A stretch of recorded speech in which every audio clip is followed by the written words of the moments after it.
Welcome, everyone. Let's do an experiment together. Could you imagine a system? Could you imagine a world? Could you imagine millions of dollars of untraceable dark money flowing into our campaign elections, all for propping up a candidate that the public might not even want? Well, actually, you wouldn't have to imagine at all, because this is the current state of our political system as decided in the 2010 Supreme Court decision, Citizens United versus FEC. So let's get into it, talk about it, and see how this all came about, what this means for LGBTQ rights, and what that means for the state of our country in the future. Join us as we dive into the intersection of corporate money and the quest for LGBTQ justice. Let's start with some of the basics. Citizens United versus Federal Election Commission in 2010 was a landmark decision from the Supreme Court which deals with campaign finance regulation and corporate speech. The argument goes that political speech is, quote, indispensable to decision-making in a democracy, and this is no less true because the speech comes from a corporation, end quote. Essentially, what this means is that it allows corporations and outside groups to spend unlimited money creating ads and campaigning for their preferred political candidate with no restrictions. To be clear, these ads and spending campaigns are not part of a candidate's official campaign. There are still strict rules that regulate how much money an official campaign can receive, as well as mandatory reporting on donors, spending, and other ethics rules. But what Citizens United has done is open the door for shadow campaigns, where groups that are not technically affiliated with the official campaign can still use your name and call for politicians to be elected. So, despite the official campaign still being tightly regulated, there's recently been a deluge of outside funding pouring into elections all across the country. These shadow campaign organizations are not required to disclose donors, their spending, or how much money has been raised, which is also why they're referred to as dark money, or dark money organizations. So, to recap, the Citizens United decision ruled that corporate contributions to shadow campaign organizations are protected through freedom of speech. This has allowed corporations to donate without limits to shadow campaigns, which assist in getting their preferred political candidate elected. You might be wondering how the right of free speech equates to freedom to donate as much as I want when it comes to corporations. Or even why corporations are entitled to rights that are usually only bestowed upon living people, not inanimate entities. These are really good questions, and things that scholars have been debating for years. But the fact is, this is just how our system works, for better or for worse. Now, before we get into how all of this ties in with LGBTQ campaigning, we have to make sure we understand some terminology. We already know what shadow campaigns and dark money are, but PACs and super PACs are also super important to this story as well. PAC stands for Political Action Committee, and they've been around even before the Citizens United decision came out. They represent a more traditional way for campaigns to fundraise money. There are PACs for all different types of industries, including, but not limited to, Blue Cross Blue Shield, AT&T, Make America Great Again PAC, Home Depot, Act Blue, and the Teamsters Union, just to name a few. On the other hand, there are what are called super PACs. These are organizations that came into existence following the Citizens United decision and do not have to disclose most of their financial information, although they are required to specify who their donors are. But even that there are loopholes for. For example, wealthy donors donating to a shell corporation which donates to the shadow campaign in their place. Complicated, I know, a lot of legal tax stuff, but basically a way to get around disclosing who you are and how much you're donating to any political organization. Super PACs can spend unlimited amounts of money on ads calling for their preferred candidates to win, all the while not having to disclose much information about their finances. Also, there are 501c4 organizations, also known as social welfare groups.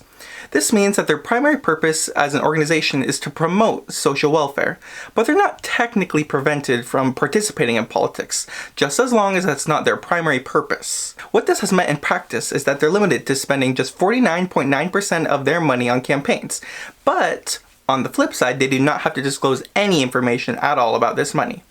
This has made social welfare organizations the most common type of dark money group according to OpenSecrets.com. This is a little bit different than super PACs, which technically still have to disclose their donors, but can spend more on campaigns, up to 100%, as opposed to the social welfare group, which can only spend 49.9%. This also makes them different from regular PACs, which are still restricted by the tight finance regulations that were in place before Citizens United. As we can see, the Citizens United decision has opened the floodgates for an untold amount of dark money to flow into our political arena, usually done by corporations with a vested interest in getting legislation passed that's favorable to their business. Now, given all that context, let's examine how the increase of all this money has impacted LGBTQ rights and legislation in America. To start, we're going to examine some of the most prominent LGBTQ supporting PACs and super PACs. We'll do this by looking at their mission statement as well as how much money they spent between the 2021 to 2022 campaign season. All of these numbers I am citing are from Open Secrets, which is a nonprofit organization that tracks money in politics and the effects it has on elections and policy. I'll be referring to them quite a bit throughout the video, so you should definitely go check them out if you haven't yet. The first organization that we're going to be looking at is the Human Rights Campaign, the nation's largest LGBTQ civil rights organization. They are a 501c4 or social welfare organization. They heavily focus on legislation and have been sounding the alarm over the, quote, 570 anti-LGBTQ bills introduced in state legislatures across the country in 2023. Their stated mission, according to their website, is to, quote, fight to make equality, equity, and liberation a reality for all lesbian, gay, bisexual, transgender, and queer LGBTQ people. Between 2021 and 2022, the Human Rights Campaign spent about $1.3 million, mostly to Democratic candidates and causes, according to Open Secrets. For reference, traditional PAC organizations are restrained from spending so much, so the millions of dollars that groups like the Human Rights Campaign can spend is very impactful and very new to our political system. Another noteworthy PAC to consider is the Equality PAC, which is actually affiliated with the Congressional Equality Caucus in the House of Representatives. According to Equality PAC's official website, Equality PAC is dedicated to the full legal and societal equality for LGBTQ Americans. All funds raised into Equality PAC are spent supporting and electing openly LGBTQ individuals and strong LGBTQ allies to the United States Congress who are committed to passing the Equality Act. The Equality Act, as it goes to state, is the comprehensive LGBTQ civil rights bill that would make discrimination against LGBTQ persons in housing, employment, and financing opportunities illegal. Some key political campaigns that the Equality Act supported in the 2022 elections included, quote, protecting frontline Democrats Angie Craig, Sharice Davids, and Chris Pappas in their first re-election races. They were also pivotal in making history by, quote, electing Becca Balint as the first woman and openly LGBTQ person to represent Vermont at the federal level, Robert Garcia as the first openly LGBTQ immigrant elected to Congress, and Eric Sorensen as the first openly LGBTQ member of Congress from Illinois. Between 2021 and 2022, the Equality PAC spent $5.6 million on helping other Democrats win or maintain seats within the House, which is a mighty sum. We'll get into the impacts of all this money in the elections a little bit later, but keep in mind before 2010, nowhere near as much money was available for campaigns at all. Although Citizens United is, arguably, a decision that has led to more corruption in our system, it's also worth noting that LGBTQ organizations would not have been able to spend as much on getting queer people elected as they are able to now. Our two last examples of LGBT organizations are the LGBTQ Victory Fund and LPAC. According to their official website, LGBTQ Victory Fund supports pro-equality, pro-choice, out-LGBTQ candidates at all levels of government who we know can win their elections and fight for our rights. In the 2021 to 2022 cycle, LGBTQ Victory Fund spent $1.6 million, mostly funneling that money to Democratic politicians. LPAC, on the other hand, is an LGBTQ super PAC which we don't have official spending numbers for. But their mission is to, quote, focus on electing LGBTQ women and non-binary candidates who share our values, LGBTQ and women's equality, women's health, and social justice, end quote. Now, all of this is great and all, but what companies are actually financing these groups? Well, some of the corporate partners that Human Rights Campaign listed include companies like Amazon, Google, Apple, Microsoft, Target, Disney, Pfizer, and Northrop Grumman. Donations like these have led to an increase in LGBTQ organization funding, awareness, and representation in Congress. The Equality PAC proudly shares that we have financially supported over 250 LGBTQ champions and allies in races across the country. For the first time, we've elected double-digit LGBTQ members of the House, making the 118th Congress the, quote, gayest Congress in history. Now, this is super cool and all, but there's still much work to be done, as we all know. One of the main focuses on these PACs and organizations has been to pass H.R. 15, or otherwise known as the Equality Act, as mentioned a little bit before. This bill would enshrine the rights for LGBTQ folks into law, protecting all queer Americans from workplace discrimination, as well as creating a legal basis for LGBTQ rights. But so far, Congress has been unable to pass this legislation, and one can make the argument it's due in part to the opposition funding on the other side of the aisle. So let's examine. To begin, it's worth mentioning that some companies that publicly claim to support the LGBTQ community are also heavily donating to politicians that oppose LGBTQ rights. According to Open Secrets, AT&T, one of the first companies to adopt a non-discrimination clause including sexual orientation, has also contributed over $3 million to representatives who oppose the 2019 bill through its employee-funded PAC.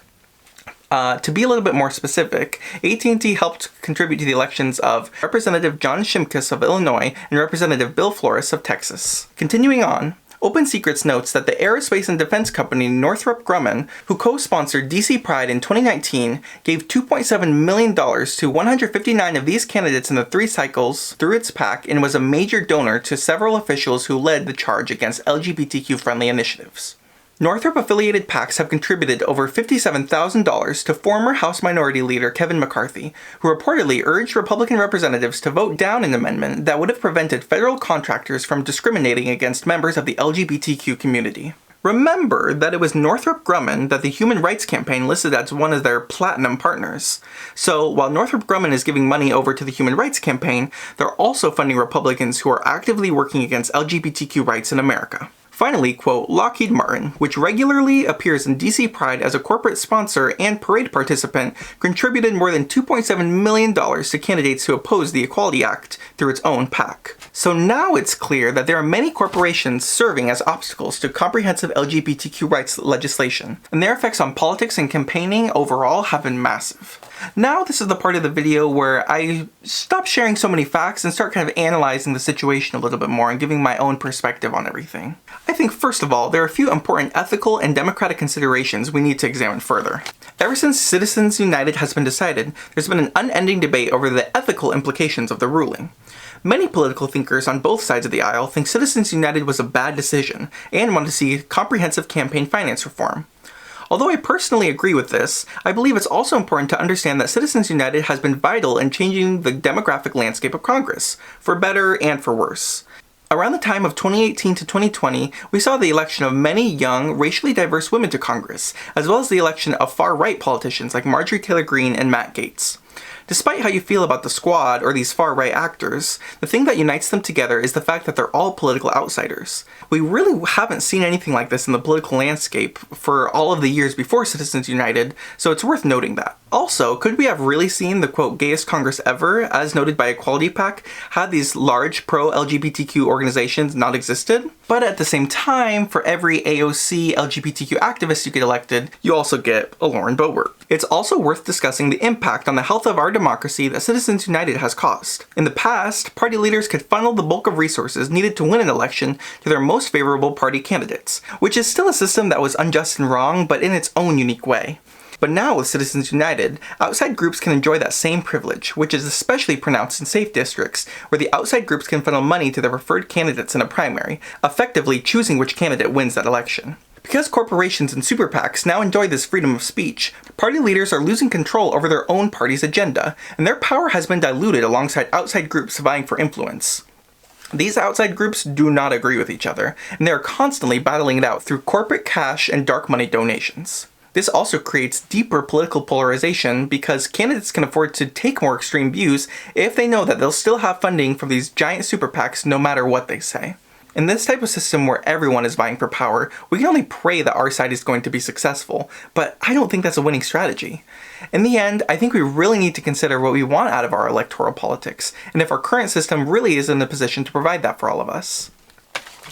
I really do think that the overwhelming amount of political money that has gone to pro-LGBTQ candidates and anti-LGBTQ politics has become a really good thing and a really bad thing. Like I mentioned before, we really need to examine what we're going to do about this situation because I agree that we do need more political representation and funding for LGBTQ candidates, but if at the same time that poses the risk of increasing political polarization and also having this huge constant battle between, this culture war issue of LGBTQ identity and rights within the political system at all times, I think that's not really a good thing either. So we're gonna have to find some middle line, some sort of balance between everything. But for now, as I mentioned before, Citizens United is here to stay, and that's just the current way of our political system. Obviously, things can change if we get a constitutional amendment, which will change the Supreme Court's ruling as to Citizens United and how campaign finance reform works in the country. But for now, campaign finance is as it is, And we can only hope, like I said, that our side wins. So I hope you guys enjoyed this video. Thank you so much for watching, and hope you have a good rest of your day. Thank you.